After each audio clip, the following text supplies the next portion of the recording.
Bapak-bapak, ibu-ibu, saudara sekalian, pada hari ini kepada kita disuguhkan banyak berita tentang kematian, khususnya yang diakibatkan dengan adanya pandemi COVID-19.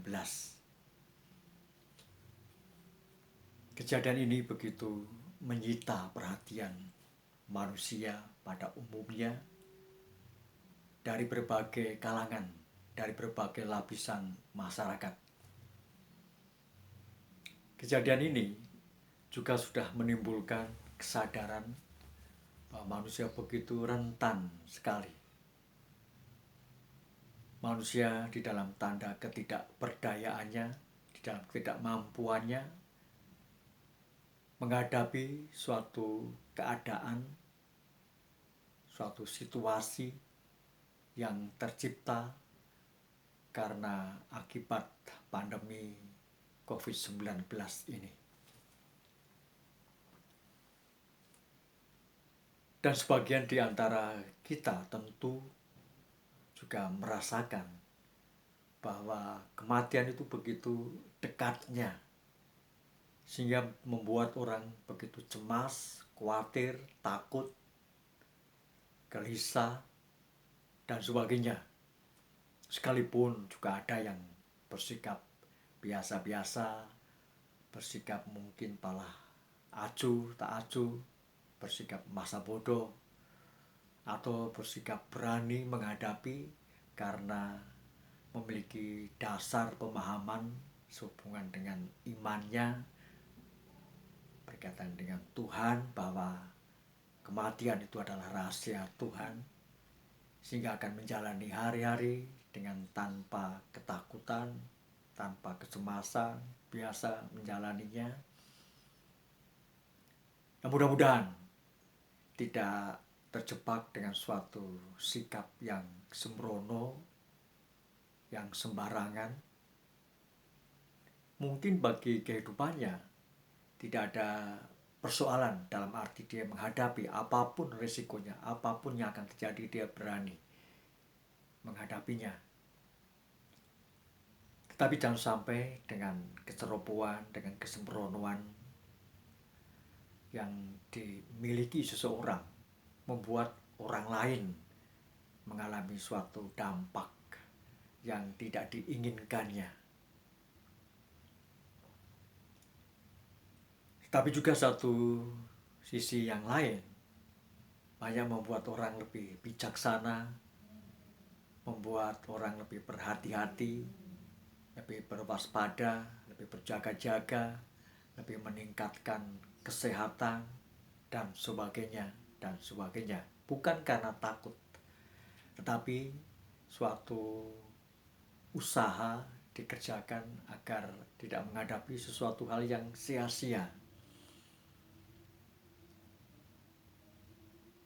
Dan kita berterima kasih juga timbul kesadaran sosial yang begitu baik di tengah-tengah masyarakat.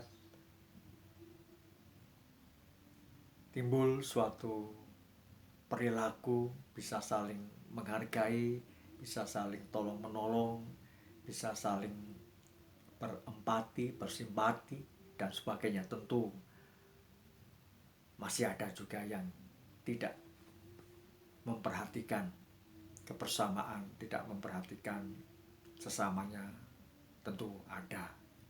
Tetapi sebagian besar sudah terdorong untuk melakukan hal-hal yang positif. Kembali kepada yang saya sampaikan di awal, bahwa kepada kita banyak disampaikan berita-berita tentang kematian. Tadi juga saya katakan bahwa kematian itu begitu dekatnya dengan manusia.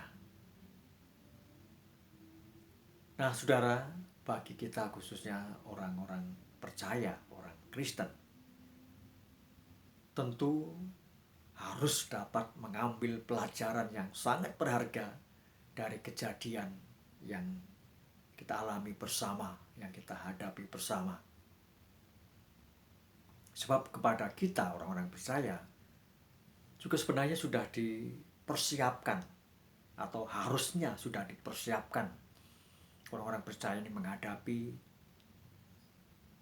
sesuatu yang pasti akan terjadi. Di dunia ini banyak hal yang tidak pasti, tetapi satu yang pasti yaitu kematian. Apalagi dengan terjadinya pandemi COVID-19 ini, kematian begitu dekat, ya, bisa menghampiri siapapun, tidak memandang waktu, tidak memandang bulu, siapapun bisa dihampiri oleh kematian. Tetapi bagi kita orang-orang percaya, tadi saya katakan sudah harus di dalam persiapan menghadapi keadaan itu. Sampai kita menjadi orang-orang percaya yang dididik, diajar sedemikian rupa melalui firman Tuhan, baik melalui oleh Tuhan Yesus maupun hamba-hambanya, para rasul, yang terus-menerus menyuarakan. Sebab tentu kita mengenal proses kematian itu di dalam Tuhan Yesus. Dan Rasul Paulus mengatakan, dan ini harus kita capai standar sebagaimana yang Rasul Paulus katakan, bahwa mati itu adalah keuntungan, bukan sesuatu yang menakutkan, bukan sesuatu yang mencemaskan, bukan sesuatu yang dihindari. Itu sebagian besar manusia pasti bersikap demikian. Begitu menghindari, menunda, memperpanjang waktu kalau bisa, tidak sesegera mungkin mengalami kematian. Jadi apapun yang diupayakan manusia, hal itu pasti terjadi. Nah, untuk mencapai standar seperti yang Rasul Paulus katakan, bahwa mati itu adalah keuntungan, ini tidak akan bisa tercapai dengan serta-merta hanya menjadi orang Kristen, hanya menjadi orang percaya. Mungkin orang percaya pun masih takut dengan kematian. Tetapi sebagai orang percaya yang benar, yang diajar dengan benar, dia tidak akan takut menghadapi kematian. Karena kematian itu adalah keuntungan, atau mati itu adalah keuntungan. Namun tentunya ada catatan untuk sampai taraf bahwa mati itu adalah keuntungan. Catatannya adalah hidup adalah Kristus. Jadi hidup orang Kristen itu, hidup orang percaya itu harusnya Kristus. Kristus yang bagaimana? Yang nyata di dalam kehidupannya, yang termanifestasi di dalam kehidupannya, yang orang dapat melihat di dalam kehidupan orang Kristen itu, bahwa Kristus yang ada di dalamnya. Dan ini tentu bukan sesuatu yang mudah. Sehingga untuk mencapai suatu standar di mana mati adalah keuntungan, ini memerlukan suatu perjuangan yang luar biasa. Sebab hidup itu harus Kristus. Bagaimana menghidupkan Kristus di dalam pribadi orang-orang percaya. Kristus yang di dalam gaya hidupnya hanya melakukan apa yang menjadi kehendak Bapa dan menyelesaikan apa yang diperintahkan oleh Bapa. Nah, kalau Kristus nyata di dalam kehidupan orang Kristen, maka orang Kristen juga hanya demikian. Hanya melakukan apa yang menjadi kehendak Bapa dan menyelesaikan apa yang Bapa perintahkan. Nah, saudara yang dikasihi Tuhan, ini yang harus kita perjuangkan. Tidak bisa tidak. Kita harus mengambil pelajaran yang sangat berharga dari peristiwa atau kejadian pandemi COVID-19 ini. Ini harga yang sangat mahal.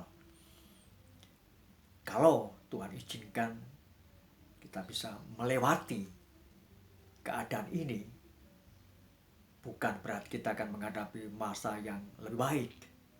Akan menghadapi masa yang lebih sukar. Entah itu apa bentuknya, kita tidak tahu. Nah, sebabnya ini bagikan suatu kesempatan di mana kita berlatih banyak di dalam segala hal. Apapun yang terjadi, kematian boleh menghampiri, tetapi itu merupakan sesuatu yang bernilai keuntungan. Mati adalah keuntungan.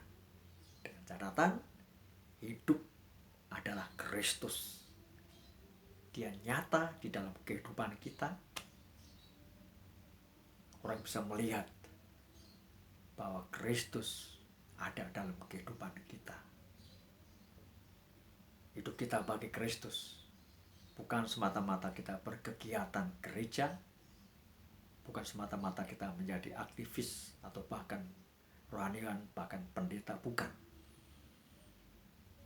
Tetapi kita berjuang untuk memperagakan Kristus di dalam kehidupan kita sehari-hari.